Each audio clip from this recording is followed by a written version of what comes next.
This conference will now be recorded. Hi, good morning, good morning, good morning. Welcome to the weekly weather for March 12th to March 19th. This is the biggest and most significant week in 2023, to be followed by next week, which is the second biggest and most significant week this week. And then last week was the third most significant. So we're into the middle. This is the peak, right? Remember, kind of like having a labor. You start squeezing, and then this week it's really big, and then next week it's almost as big. So big news, and lots of changes. And also it's going to be a little wild, and we're going to be moving forward very fast. So buckle up, Buttercup, because we're on a roll. And remember, it's transitory, it's transitions. It's saying, this moment has been building for a while. Now it's happening, and we're going to figure out how to work with it this week. We're going to talk about what's ahead, and what days to kind of really prep for. And then also, when I do my list at the beginning of the year, you notice March 12th, right? 1, 2, 3, 4, 5, 6, 7, 8, 9, 10, 11 huge aspects in March this week. Big aspects, big stuff. So get ready. We're going to be okay. We're going to be on the other side of it, and our life will be changed. All right, first up, Juno entered Taurus yesterday, bright and early. Taurus, of course, is the sign of her partnerships, her relationships, her connections to others. So we can, as of course she left Aries, she kicked up as she left Aries and squared Pluto. And when she did that, she said, okay, some of our partnerships have been irrevocably changed. We're done. We're done here. We're not doing this anymore. It's over. And, I was witness to one myself on as this shift happened over the weekend. And we went, okay, that change into how the partnerships are going to be defined and what we expect of them, what our relationships are, because Juno is very much our relationship planet. It's where we partner with others. So sometimes we partner with things that are not good for us, or sometimes we're in a partnership rut and we kind of look at it and we see Juno is going to be coming into this week a sextile to Saturn in his newly entered sign of Pisces. So we recognize that Juno-Saturn sextile, which happens, it's going to have us see our partnerships and our relationships in a new way. The key when we have a lot of planets happening at the same time is to look at the nature of the planets. So when we're looking, we see the Sun-Neptune conjunction coming, but we also know that we've had 3 squares of Mars to Pluto, right? Since Mars went into Gemini in August. This week we have the 3rd and final square. We also see that the Jupiter here is hanging out, rolling between Vesta and Chiron. Now we know Vesta is the home, Chiron is the wound, but Vesta is also our bodies. It's also our office. It's also our car, where we live. My sister, when she was a coach, lived in her car. So we have this energy of where am I? What am I doing? Where am I living, right? Or what's going on with my body? So sometimes this can be a health aspect. There's a lot of health aspects that happen when planets change signs, meaning they shift and something that was right at the edge ruptures, fractures, breaks, changes. So we're going to watch for that energy this week, because last week we had Saturn shift on the 6th of March, and next week we have Pluto shift. And we know that the Saturn and the Pluto are dancing with each other in what's called a semi-sextile. Now, semi-sextiles are our blind spots. So they're the areas where we don't really see anything clearly unless we turn and look, right? Unless we turn and look, because it's the 2nd house, which is right next to us. Very often we don't see our talents and skills, and it's the 12th house, which is right next to us, where we don't see our blind spots, right? So when from the perspective of Saturn, Pluto is in his 12th house. So he is now shifted into the sign where he's spent, the last 6 years being tough, and he just shifted into the sign of Pisces, where he's kind of like, I'm just done. I'm exhausted.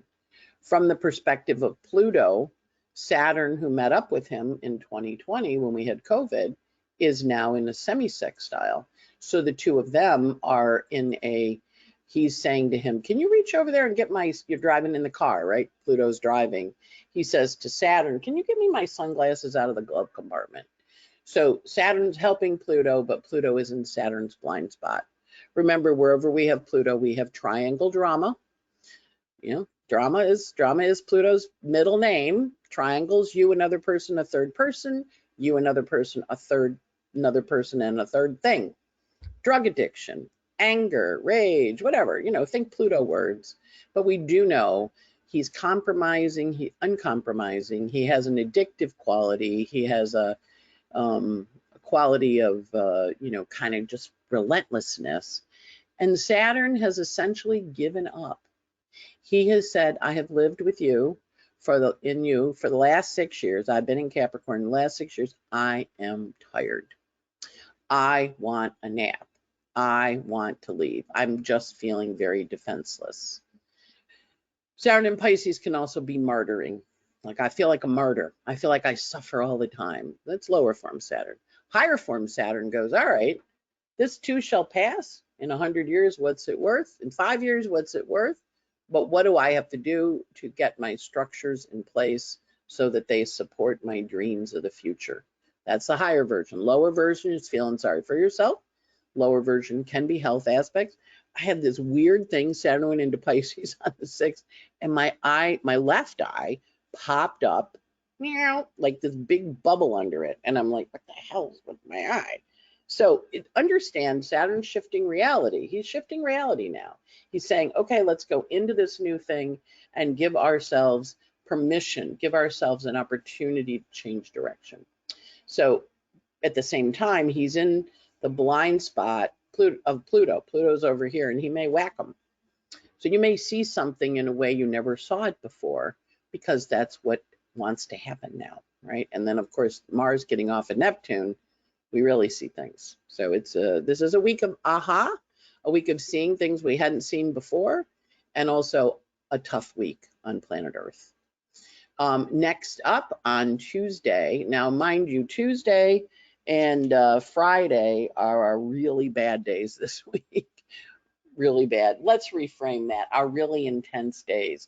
So think about, you know, if you got a day off, you know, you take the day off. If you have to go to work, just remember everybody else is going to have a very intense day on Tuesday and Friday. And just be prepared. Of course, Friday is Valentine's Day, right? And there's a, you know, back when you studied ancient history, beware the Ides of March, right? The Ides of March are the 15th. You remember that, right? Beware the Ides of March. And that's, I believe, when Julius Caesar got killed, right? Is that, I don't remember who somebody got killed in Rome. But anyway, it's the Ides of March this week too. We still have Uranus on the world point for another degree. And as Mars comes to square Neptune, this is his third square of Neptune. So the first, remember, he's been in Gemini since August. He squared Neptune on October 2nd and also on October 19th, 1-9. And now he's squaring him for the third and final time.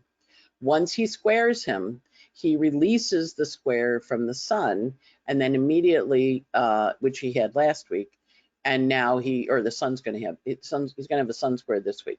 But he releases the square from Neptune, and suddenly the floodgates burst.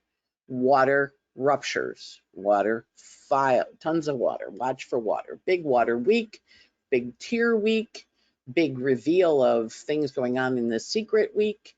So watch that Mars-Neptune square. And also this Mars-Neptune has a deceptive quality to it. The deception gets revealed. Or the things that have been going on in secret get revealed, which then once they're, and they've been going on since last August. It's not like you haven't been getting little whispers of them, especially on October 12th and October 19th. But now you're going to find out what's really been going on. And in your own life, look at where Gemini is, and look at where Neptune, look at where Pisces is, because that's where the change is going to happen. So we're going to watch for that and move forward with it. Then we have up next, we have the sun meeting up with Neptune, right? So the sun comes over Neptune. Again, the fog clears. And we see that happens on Wednesday when the fog clears and we move into a new energy, a new idea, a new space in terms of what's going on. And we see the fog, and then the sun is going to come to square Mars. And that's going to be later in the week. That's going to be on Friday. Mercury meets up with Neptune. Okay. Mercury is the planet of ideas and communications. And when it meets up with Neptune, and notice the Sun, Neptune, Mercury conjunction is high in the sky. It's at 25. Whatever you have at 25 is having this churning of the ocean and the water. Mercury is how we communicate. And as it hits and passes Neptune, we have an idea of things we hadn't seen before. The fog dispels. We're going to see things clearly after Thursday when Mercury goes past Neptune and he is now out of the fog. He's also approaching, as we see, a square to Mars. So first up, we have the Sun square Mars on Thursday. Again, an action-oriented energy. It is also Mars in an opening square to the Sun, asking us to take action, asking us to move forward, asking us to go, okay, go. Now, I've been, I'm into politics. I've been watching this. I think this is the week Trump gets his indictments handed down. I think we start hearing whispers of it on Wednesday, and they happen on Friday. And because Mars is in Gemini, there might be 2 indictments. We'll see.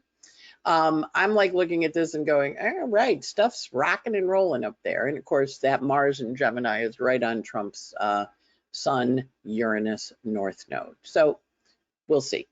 But when I'm looking at politics, I'm like, all right, things happening, things moving forward, and the sun is square Neptune, and we have a forward motion that's on Thursday, and then right behind it, we have Venus square Pluto. Now, Venus here, remember our little girlfriend here is in last degree Aries, and she's in last degree Aries, a sign she does not care for very much, but she is squaring Pluto in an opening square, asking her to take action, move things forward, get things done. And again, in a sign she doesn't care for, squaring Pluto for the last time for 248 years while he's in Capricorn. So next year he goes into Capricorn, or he goes into Aquarius. When she's in Aries, she's not going to be squaring him. So earlier this year, when Venus was on Pluto, I said, this is the last time she's meeting him for 248 years. Should have been some big reveal in your relationships or around your finance or around your money.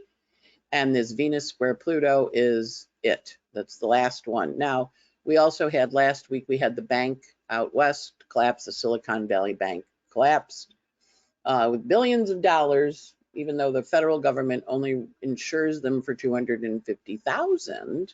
Some people knew and got their money out. Other people didn't know, money's stuck in there, and we're talking millions, right? So we see this Venus square Pluto, and one of the things that the economic people have been saying into the economic astrology, and the economists and all the world people have been saying, hey, big financial adjustments in 2023. And people were saying to me, when did I think it would happen? And I'm like, I think it might happen before Pluto goes into Aquarius, because it's a cardinal, Capricorn's a cardinal sign. So I think this is the bank business too. So we're going to watch if that Mercury, Neptune, Mars, if more banks fall or more banks have runs on them. And Venus here is in a square to Pluto, right? So Venus is money in a harsh position, and squaring Pluto, the government, the control. And remember when Pluto went into Capricorn in 2008, we had the financial collapse. We bailed out the banks. So now I think it's starting. I think last week when Silicon Valley Bank went down is the shot across the bow. And remember when Lehman collapsed, everybody went, wow, that place just collapsed in a second. And it's like, yep, it did. So this is going to be fast because these are cardinal signs. And the Sun, the Mercury, and the Neptune are square the Mars. So whatever that action is that needs to take place, Mars is now past his shadow degree. He is out of there. He is into new territory this week. And so all the stuff we've been working on since August, we went forward till November 6th, then we went backward to January 12th. Now we're going forward again. Oh, going to be a hard week on Earth. But also, it is a week where we're really going to find out stuff. And as we find it out, we have to recognize, oh, this is not the first time I've heard this, huh? Or, I had a suspicion of that. So, the whole thing is, once stuff is revealed, we can do something about it. Until the problem is named and seen, we can't do anything. Now we can do stuff. And as Pluto goes into Aquarius for a few months, he's going to give us a sneak preview of the next 20 years. Yes, 20. The last time he was in Aquarius was 1777, American and French revolutions. The time before that was the Inca Empire collapsing with Cortez invading with a smallpox virus, novel virus. But it also was when the Catholic Church, when Brittany and France got mad at the Catholic Church and said, the heck with you. And the Bible was published in English for the first time, which was very controversial. They didn't want you reading that old Bible, because if you read the Bible, you would know what was going on. You would kind of question, like it says, what does it say, right? And then the time before that, China, or Kublai Khan, established a common language and a common currency and promoted trading in China, again, changing how people thought. And it also was when guns were invented. So you could now kill through air, Pluto in Aquarius, killing through air, right? And so we know this is major changes in how we think. The time before that was the collapse of the Ottoman Empire that lasted for 400 years. And the Byzantine Arab Wars happened, and boom, that was the beginning of the end. So it's major changes in how we think about things and how we see things and our ideas as Pluto goes into Aquarius. But today, when Venus squares Pluto, that's a biggie, because Venus in Aries has now saying goodbye to Pluto. They've been, she's talked to him every day or once a year since 2008, and now she's done. And he's like, bye, Venus, I'm going off into Capricorn. I'm leaving Capricorn. She goes, good, bye. She's in Aries. She's like, it's okay, you can go. So you may find a lot of relationship breakup energy, because Venus rules relationship. Venus rules money. That's why I was spending the time on the financial stuff. Venus rules what we value. And you may look at things in your life and go, that has no value to me anymore. I need to figure out what that is. So that's the energy of this Venus square Pluto on Thursday. And remember, we're going to feel the energy building. So these are the days it's exact. But we have all these squares this week, right? And all these conjunctions with Neptune. So the illusion is going to start to come forward. We also have Venus entering Taurus, which is the sign of her rulership. And she does that on Thursday. So that means Venus calms down. She's happy. She's content. She's like working with stuff. And she's solid, right? So now she's shifting. Once she shifts, the Aries and the Libra planets in your chart, as well as in the sky, all calm down, because Venus was in fire.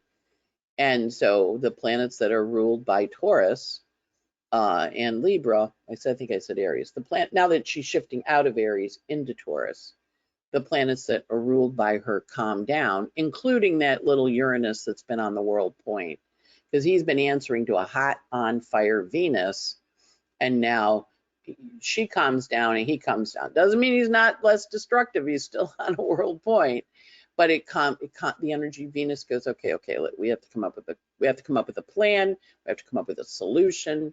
And notice as she shifts, we have this lovely little constellation of the Sun, Mercury, Neptune.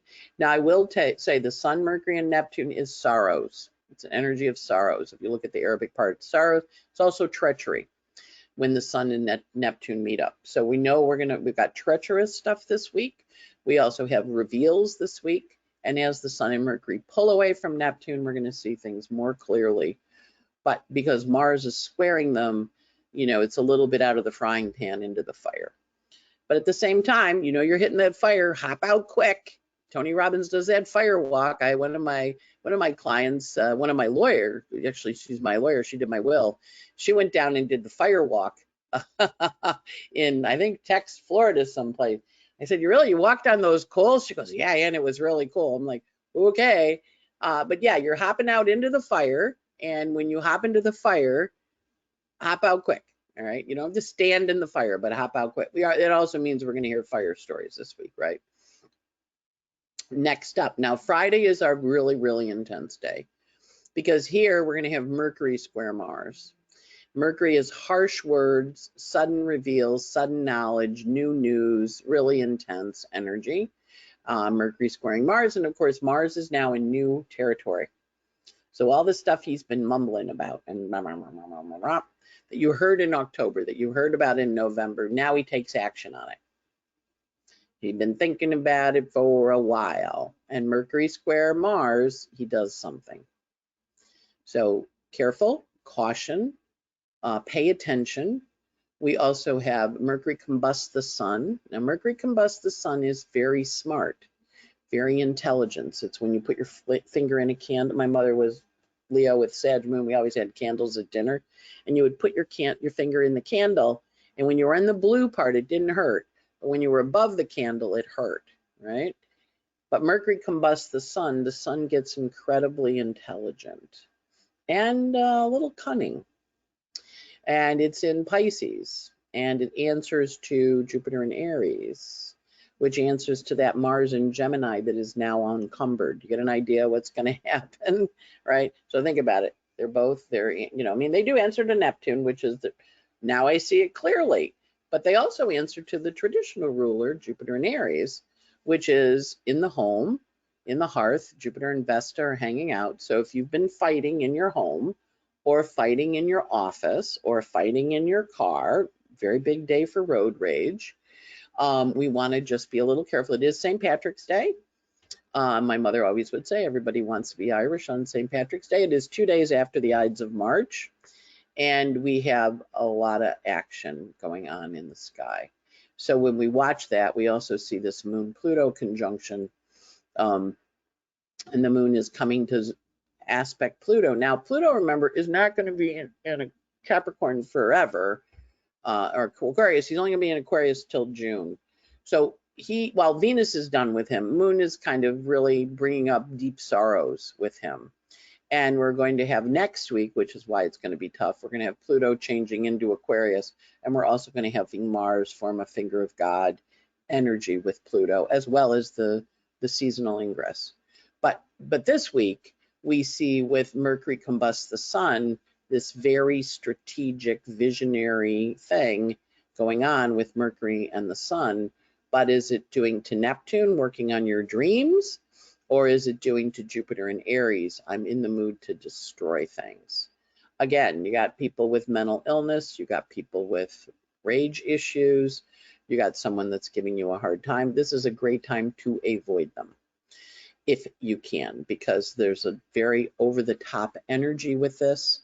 Remember, Mars is still out of bounds till May, so he's in charge of those Aries planets who now are activating, and also the Sun and the Venus and the Jupiter are activating. You know, whatever was going on behind the scenes, now it takes off. So there's a very forward motion here with that Mercury in at 17 on Friday.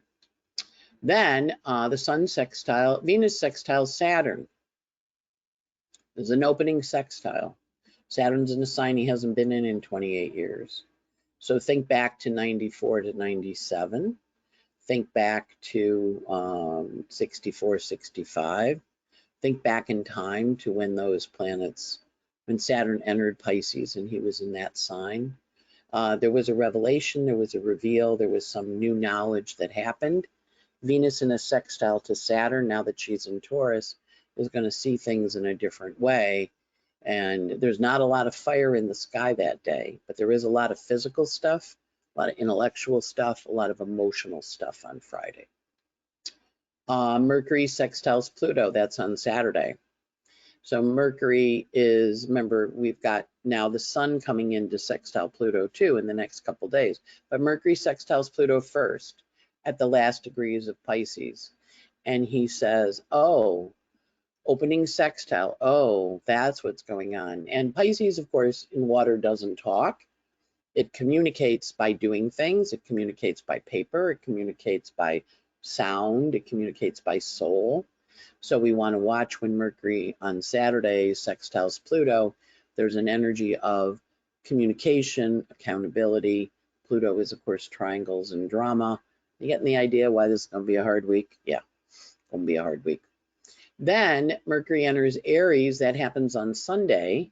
And as he enters Aries, we have a little bit of a breath of fresh air. In a couple days, the sun's going to enter Aries, and we're going to have a new moon in Aries, right? So we know we're leaving behind things, but also we're in the dark of the moon, right? Which is that little sliver. So the dark of the moon, as we're approaching a releasing energy, and we're closing or releasing, because at the beginning of the month, when we had the new moon, Saturn was in Aquarius, and now he's slipped into Pisces. And now we have the closing aspect that says, what do you need to let go? What do you need to release? What do you need to slide away from? And Mercury entering Aries gets everything fierce. Now remember, Mercury rules that out of bounds Mars and Gemini. So while Mercury's been in Pisces, while Mercury was in Pisces the last few weeks, communication was hard. We were hearing things, we're feeling emotions, didn't have words. When he goes into Aries, he's clear. He is really clear. And Mercury in Aries is a very tough Mercury in that he speaks the truth, whether you like it or not. And it isn't necessarily, it's a sharp tongue, right? The story I tell is my friend Teddy, saying she has Mercury in Aries natally, saying to me, Ann, you're really smart. I'm surprised you're not more successful. And I kind of listened to that. I know, well, there's a compliment in there, I think. She thinks I'm smart, but she's surprised I'm not more successful. That's interesting. Okay. And so we look at that Mercury in Aries as a little bit of a sharp tongue, as a little bit of a poke. And she also, in her time, when I knew her well, when she lived in New York, I haven't really seen much of her lately. When she lived in New York, when she would back someone, she would lean forward and she would go, I don't back things that don't work. And everybody in the room would kind of sit back and look at her. And she'd be like, yeah, I only back things that win. Now, Mercury is opposite Juno when it does this, which gives us an energy of separating from things that we used to nurture in a different way. So there's an energy oppositions, of course, for separating energies. And as Mercury goes into Aries, he's going to reevaluate all of his commitments, all of the things he said he was going to do. If he was a little wishy-washy about stuff when he was in Pisces, now he's going to get clear. So if you've been feeling unable to make decisions, you're kind of maybe this, maybe that. With Mars clearing all the Pisces planets, or the Pisces planets clearing him, actually, because they're squaring him, and Mercury shifting into Aries, you'll be able to make decisions on Sunday, and you'll really feel like, oh, okay, I know what I'm doing now. A clarity, but also now Mars gets very fierce for the last 3 degrees that he's in, because he is answering to Mercury in Aries. So he was watching, and I always think of Mercury in Pisces going into Mercury in Aries as David Carradine in Kung Fu. And he would walk into the town. He was kind of this nice looking, mild mannered guy. And then the bullies would be getting ready to beat him up. And he would flash back onto his time in the temple where his teacher called him Grasshopper. And he would go, now Grasshopper. And they would share wisdom. And then he would listen to the wisdom. And then he would go whack, whack, whack, whack, whack, and kill the bad guys. So Mercury into Aries is a warrior class spirit. So that happens on Sunday. But that happens after the setup of this week. So we know it's pretty intense. And we also know that Mercury and Venus are now in a semi-sextile to each other. So from Mercury's point of view, he's telling Venus what to do. From Venus's point of view, Mercury's in her blind spot. So the two of them, Venus is going to turn to Mercury and go, what happened? And Mercury's going to go, yeah, didn't you know that? And Venus is like, I didn't know that. Because remember, she's out of Aries now. So she's in Taurus, and she's like, what happened? And he's like, yeah, a lot of blind spots being revealed. Saturn and Pluto are in a blind spot. Mercury and Venus are in a blind spot. energy of pay attention to what gets revealed, believe your eyes and ears, pay attention to it, watch it with this. You're going to see stuff. Mars is past being deceived. He's done. He's leaving. I'm out of here. You can't deceive me anymore. I've left that behind. I'm ready for a new chapter. And the Sun and Mercury are also past Mars, and they're ready for new chapters too. So stuff you've been putting up with, you're done. Stuff other people have been putting up with, they're done. We also have Juno on the nodes of fate. So when Juno comes to the nodes of fate, she invites us to partner with a new reality. So at the end of this week, I would expect each of you to go, the new reality that I'm going to be partnering with Anne is bop, bop, bop, bop, bop, bop, bop, whatever it is. And it is about you making choices for your future, your direction, what's inspiring to you, what calls your soul. Not easy week, but clear.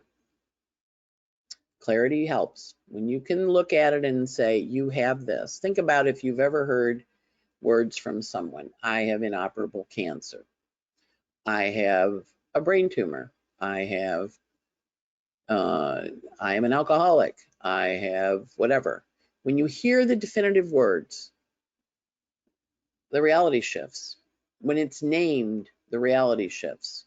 Hard week on Earth, though. All right, let's look at the degrees.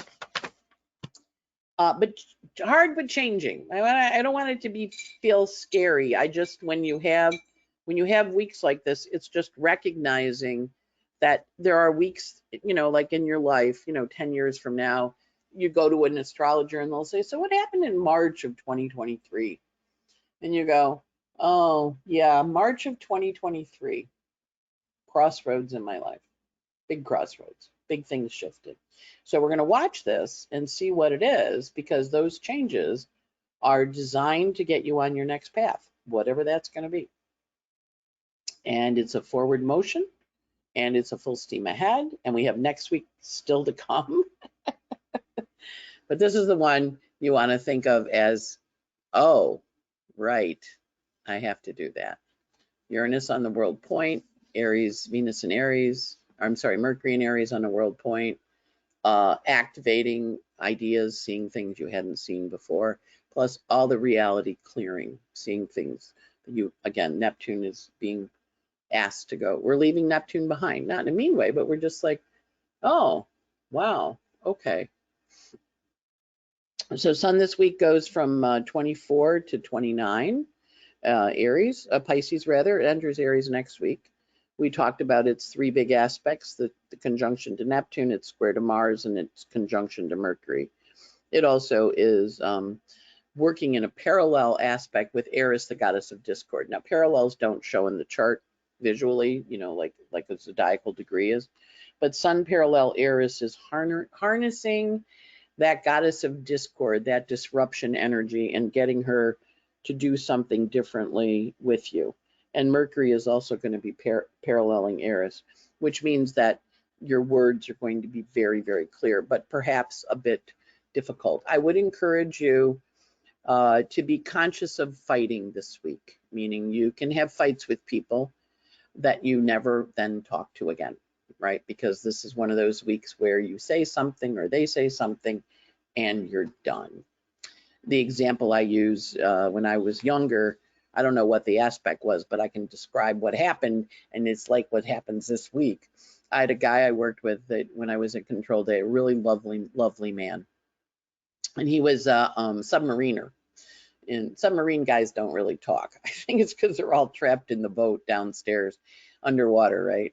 So anyway, he and his wife were having some trouble, and he really wanted to make it work. He had a daughter with her, loved her, whatever. And she said to him, I only married you to make my father unhappy. And after she said that, he clicked and he was done. And that was it. She said that to him and he went, wow, that's why you married me? This is the kind of truths that come out this week. This is the kind of stuff that gets revealed. You only did that because of that. And it will alter how you think about things. And in his case, it altered his commitment to trying to make it work. And he went, I don't want to. I was talking to a client the other day, and partner said, I don't want to work on the marriage. I'm not committed to working on it at all. And partner wanted to. They were 80% committed, and the other partner went, I don't want to work on it. That's the energy, okay? And if you feel it, know that it's time to move. If they feel it, know that it's time to move. It ain't changing. These are really big aspects of, I'm done here. I'm not doing this anymore. Mercury, busy guy this week. He runs from 16 Pisces to 2 Aries. We already talked about his square to Neptune, his conjunction to Neptune, and his square to Mars. He also has a sextile to Pluto, where he makes a deal. Sometimes this is a deal with the devil, so be careful who you make deals with, as he sextiles Pluto. And then he enters into Aries, and then he meets up with Eris, the goddess of discord. Again, words that cut, words that shift, words that end relationships. This is that energy. We also have him in a semi-square to Uranus on a world point. That happens on Sunday. And again, the whole week has just been kind of crazy. So on Sunday, you'll be processing. So that's that semi-square. Venus this week goes from 24 Aries to 3 Taurus. Yes, 3 Taurus. 4 Taurus. I'm sorry, she goes to 4 Taurus. And she has that square to Pluto, which is triangle dynamics. You may find out partner's in a triangle, or you're in it. Partner may find out you're in a triangle. Triangles get revealed. You and another person, a third person. You, another person, and a third thing. Drugs, alcohol, obsessions, whatever. We also have Venus entering Pluto and Venus sextiling Saturn, which is setting up the work for this next 2.5 years, because she has a realization and she says, okay, now that I'm in Taurus, Saturn, what are we going to build? I'm tired of fighting. I want to go build something. She also connects with the node of fate on the 19th, which encourages her to make some commitments to things. And the 19th, of course, is Sunday. Mars this week, as I mentioned, he is his third and final square to Neptune, echoing the October 8th, 12th, and October 19th dates. And remember, with Mars, you look like a couple days before, because he kind of, usually you feel it like, 8, 9, 10 of October, right? He also has a sextile with Eris, the goddess of discord, making him very active this week. And he runs from 24 to 27. Which, when I say those degrees, look in your chart, and any planets between 24 and 27 are going to be activated by him. Jupiter runs from 14 to 16, it's almost 17. And he meets up with Chiron and Vesta, which says, okay, now that's that little clump of guys over here in Aries that they're kind of hanging out, right? And so that's a lot about the home, the hearth, the body, because Vesta rules the body. And then at the end of the week on the 19th, Jupiter here is in a semi-sextile to Uranus, right? So 7, 16, 16. So when semi-sextiles happen, somebody's in somebody's blind side and somebody's in somebody's passenger side. So from the proportion of Jupiter in Aries is in the blind spot of Uranus. So Uranus is going to go, what was happening?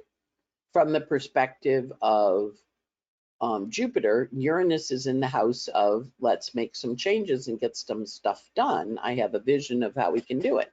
So they work with each other different ways. So Jupiter's going to say to Uranus, I think this is what we need to do next. Uranus is going to find out stuff from Jupiter that he didn't know before and be perhaps a little shocked. Saturn this week is 0 to 2. He's got the sextile to Juno and partnership energy at the beginning of the week. We also have Chiron meeting Vesta this week, which is very much a change. The other thing that's happening on Sunday, which I didn't put in because we already had so many charts, Pluto is in a quindecile to Pallas Athena. You've been operating under a strategy that you thought was a good decision when you made it. And it was. It wasn't anything wrong with it. But you're going to look at it and go, that strategy is not working. And that's what the result of this week is. You're going to look at the stuff you've been doing and going, that strategy, in case of my friend Bob, that strategy to decide to save my wedding, my marriage, isn't working, because she married me because she wanted to marry me to get away from her father, to make her father mad, because she was Asian and he was Caucasian. And he went, wow, like almost like, what do you do when you get information like that, right? How does that shape your reality? That's the week we have. Now, it may be, you're not having it in your chart active, but you're having other people have it and you're watching it. But also we can be experiencing it ourselves, where our reality shifts and changes. And also we have a little bit of violence in the home on the Ides of March, on March 15th. Those are the biggies. And then, of course, Juno kicking onto the nodes on March 19th, where there's a forward we go into the next chapter. As we mentioned, this is an intense week. The whole week is intense, but the super intense days are Tuesday, Thursday, and Friday. And then Sunday, we have an aha moment. We also have a new moon webinar, Sunday the 19th, so sign up, because the sun enters Aries next week on the 20th, which is Monday. So new moon webinar on the 19th, this Sunday coming. It'll be on the website, probably Wednesday. It's not there yet, so don't go looking for it. Okay, so Sunday was daylight savings time. Yay, spring forward. I woke up this morning, I'm like, oh, it's so bright. It's the one part I like about daylight savings time. The rest of it, not so much. All the clocks. I mean, I have a lot of clocks in this apartment. I had to reset. So the moon went void last night, Sunday night at 2:58, because I'm recording this on Monday because I watched the Oscars last night. Goes void at 2:58, entered Sagittarius at 3:21, and the moon went void with a sextile to Pluto.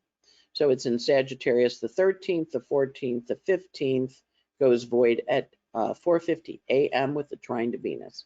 So moon in Sag trines Venus. So the beginning part of the week, forward motion. Now Tuesday has 1, 2, 3, 4, 5, 6, 7 squares. A lot of square energy on Tuesday. So Tuesday's intense. Moon will be out of bounds in fire, answering to a fiery Jupiter. So it's a fiery, kind of passionate, little wild day. The Wednesday, the 15th, moon goes into Capricorn at 8 a.m. and it's in Capricorn on Wednesday. Thursday goes void Friday at 10:14 a.m. with a conjunction to Pluto. And then it enters Aquarius 10:25 a.m. and it will be in Aquarius Friday, Saturday, Sunday, and it goes void on Sunday at 6:33 with a trine to the moon. Moon Aquarius trine Mars and Gemini, and then it enters Pisces at 11 a.m. on Sunday the 19th, and it's in Pisces through going void 11:58 a.m. on the 21st, and it goes void with a sextile to moon. Yeah, moon in Pisces goes void with a sextile to Pluto. So the closing aspects are good all weekend, all week. They're very much definitive, but big day the 17th. I do that daily podcast where I send out the dates, and when I print them out at the beginning of the month for every day. And I got to the 17th, I'm like, holy cow, look at all that stuff on this. And then I'm reading it, and I'm like, oh no. That 17th, that's a little dicey. So we want to know, we're building to that, right? And so we got to get past that. Hump day is not Wednesday this week. Hump day is Friday. We get past Friday, we're going to relax in our chairs and go, oh, I feel so much better. Oh, thank you. But it's very intense. Moon is out of bounds, so emotions are high. Mars is out of bounds, emotions are high. Mercury is shifting into Aries. Mars gets very assertive when that happens. And because he's out of bounds, he may not be well behaved, right? And, so we want to kind of think of Mercury and Aries is in mutual reception to Mars and Gemini. So it also means that things are justified. People justify their behavior, which is never a good thing. Unless they're right, of course. I should say, wait, if they're right, it's a good thing. But it's a very intense week. So just be really careful out there. There was a TV show back a long time ago called Hill Street Blues. And on the days that it was going to be a little wild, the captain would kind of go, now, be careful out there. So I kind of feel like that's the clip of the week. Be careful out there, because we need to be careful out there. And remember, everybody else is having these transits. You have the benefit of astrology to help you navigate them. And we'll see what happens. Lots and lots and lots going on. So, and if you have these planets in your chart at the degrees I read out, those planets are really activating you this week. Same with your family and friends. So good luck. I'll see you next week. Big hugs. You're going to be fine. This is what we've been waiting for, even though we didn't know we were waiting for it. Because we are children of the universe, and the universe is unfolding, and we're going into the next chapter, which necessitates closing the book on this chapter, going, oh, that was so good, or oh, that was so sad, and putting the book on the shelf, knowing that the new chapter is opening. And you know how, like, when you finish a good book, you kind of mull on it, and you kind of wish it didn't finish, but you also know that it finished. Sometimes you go back and read the parts again. That's okay. A little bit of a review time with the Neptune. Sometimes there's a review. You know, I remember when The Sixth Sense came out, and it was one of the first movies M. Shanahan had made. And, you know, you get to the end and you realize, spoiler alert here, Bruce Willis is dead. And then you go back and you look at all the scenes in the movie with a different way of seeing them, because you see it differently now. You know, and it was really well done, because you had that, wow, you know, I completely interpreted it this way, and now I'm interpreting it that way. So question, critical thinking week, really apply those critical thinking skills. As I mentioned, new moon webinar, 3/19 next Sunday for the new moon on Tuesday. A couple of stars, you want a daily update? This is going to be a big week. You can sign up for, you get a 6 to 10 minute video. I usually include a song of the day. For today's song, I included that beautiful rendition of Lady Gaga's song that she wrote for Top Gun. She did that stripped down version during the Oscars last night. It was just, I was crying away. So I try and pick a song that has the theme of the day. And so sign up. The Intentions webinar is out there. A couple of you found it. It's out there on my website. It's also on Teachable. A couple of you wrote and went, oh, you have a Teachable account? I'm like, yeah, that's that school I've been talking about. That there's stuff out there. I haven't officially announced it, but there's stuff out there. More stuff to come. And then Time for Technique, April 21st to the 23rd. This is an online conference where a bunch of us are going to give you techniques that make you learn more astrology and how to do it better. Also, NORWAC in May, which is a lovely conference, the 39th annual NORWAC. It's in simultaneous, hybrid, and virtual. Virtual and in person, so you can do either way. Watch it in your underwear or come and hang out in a room with people. And then Omega the last week of June through July 2nd. Beautiful campus upstate. So wishing you a good week, a blessed week, a week where you're not feeling too overwhelmed by the stuff that's going on, but an awareness of the changes that we're experiencing. So, you know, be careful out there. It'll be okay. You'll be okay. I promise. You'll be okay. And off we go. Have a good one. Bye.